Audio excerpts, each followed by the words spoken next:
এই অটো বন্ধ করে দিবে, অটো বিদ্যুৎ খায়।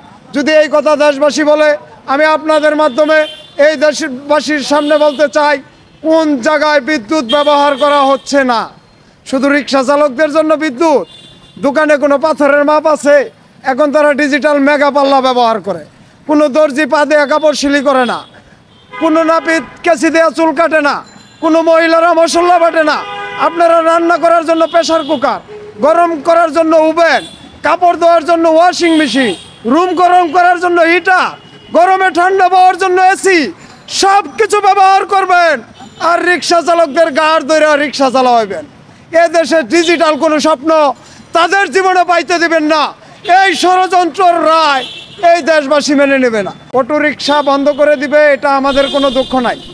আমরা এ দেশের নাগরিক, আমাদের খেটে খাওয়ার অধিকার আছে না? একটা বিকল্প কর্মসংস্থান তৈরি না করে এ ধরনের আত্মঘাতী রায় দিয়ে দেশের ভিতরে নতুন করে একটি সংঘাত তৈরি করার পায়তারা চালু করা হয়েছে। আজকে মোহাম্মদপুর, মিরপুর, ওই যাত্রাবাড়ি, এই জায়গায় অটো চালকরা বিভিন্ন বিক্ষোভ এবং সংঘর্ষে জড়ায় পড়ছে আইন শৃঙ্খলা বাহিনীর উপরে। তারা আইন শৃঙ্খলা বাহিনীর বিরোধিতা করতেছে। কিন্তু গত 2 দিন আগেও এই শহরে অটো চালকদের পক্ষ থেকে কোনো ধরনের আন্দোলন ছিল না। এটা একটা নতুন স্বাধীন দেশ। এই স্বাধীন দেশে কোনো কারিকুলাম ঠিক না করে যদি শ্রমিকের হাত থেকে এভাবে কর্ম কেড়ে নেওয়া হয়, যদি শ্রমিকরা কোনো ধরনের অপ্রীতিকর ঘটনা তৈরি করে, এর দায় কে নেবে? এর দায়টা কে নেবে? তারা বলছে লক্ষ লক্ষ শ্রমিক অটো চালায়, তাহলে এই লক্ষ লক্ষ অটোর লক্ষ লক্ষ শ্রমিক আছে। আজকে আমরা দিশেহারা, আমাদের ফ্যামিলিরা তো অবাক, আমাদের ছেলেমেয়ের মুখের দিকে আমরা তাকাইতে পারতেছি না। হঠাৎ করে এ ধরনের একটা সিদ্ধান্ত আমাদের উপরে পারমাণবিক বোমার মতো আক্রমণ করছে।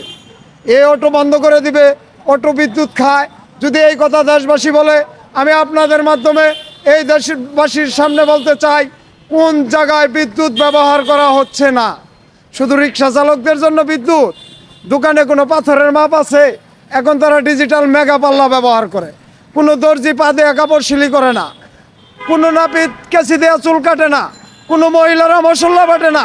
আপনারা রান্না করার জন্য প্রেসার কুকার, গরম করার জন্য ওভেন, কাপড় ধোয়ার জন্য ওয়াশিং মেশিন, রুম গরম করার জন্য হিটার, গরমে ঠান্ডা পাওয়ার জন্য এসি, সব কিছু ব্যবহার করবেন। আর রিক্সা চালকদের গাড় ধরে রিক্সা চালাবেন। এ দেশে ডিজিটাল কোনো স্বপ্ন তাদের জীবনে পাইতে দিবেন না। এই ষড়যন্ত্রের রায় এই দেশবাসী মেনে নেবে না। এই বৈষম্য বিরোধী আন্দোলনের লক্ষ্য হলো বৈষম্য দূর করা।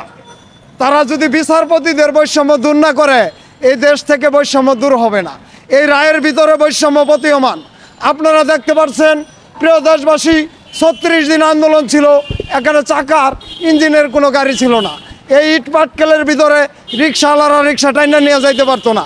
আমরা অটোওয়ালারা যদি তড়িৎ গতিতে এই আহতদের হাসপাতালে প্রেরণ না করতাম, আর যদি হতাহতদের যোগাযোগ ঠিক মতো না করতাম, রাতের 3টা বাজে ওই লাশমারমা থেকে ওষুধ এনে না দিতাম, অভিভাবকদের আনা না করতাম, আজকে এই আন্দোলনের সুফল এভাবে আপনারা ভোগ করতে পারতেন না। পরিবহনে একটি কর্মসংস্থান তৈরি না করে এ ধরনের রায় বাস্তবায়ন করার থেকে আমি পুলিশ প্রশাসনকে অনুরোধ জানাচ্ছি, আপনারা আইন প্রয়োগকারী সংস্থা, আপনারা আইন প্রয়োগ করবেন, কাউকে গাড় ধরে আইন মানাবেন না। কাউকে গাড় ধরে আইন মানানোর দায়িত্ব তো আপনাদের না। আপনারা যে আইন প্রয়োগ করলে দেশবাসী আইনের সুবিধা ভোগ করতে পারবে, এ ধরনের আদেশ আপনারা মেনে নেবেন।